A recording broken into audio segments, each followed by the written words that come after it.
আপনাদের জন্য আমি নিয়ে এসেছি আম ভর্তা। এই আম ভর্তাটা খুব মজাদার এবং সুস্বাদু। গরমের সময় এটা খেলে খুবই উপকার হয়। আমি এখন এটা নিজে বানিয়েছি। এখন এটা একটু আমি টেস্ট করে দেখি।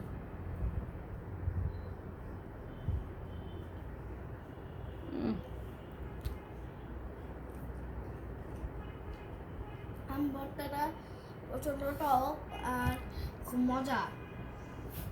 দুপুরের রোদে খেতে আমার খুবই ভালো লাগলো।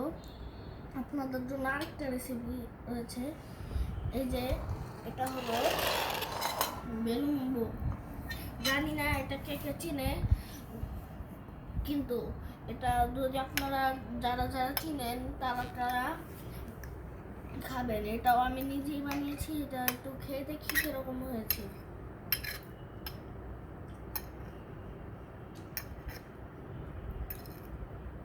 টক, তবে যারা হালকা কম টক খান তাদের জন্য এটা একটু চিনি দেওয়া দরকার, কারণ তারা কম টক খেতে পারে।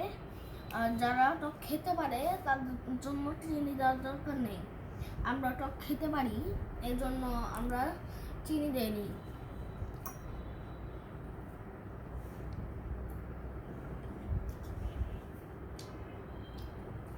খুবই সুস্বাদু আর মজা।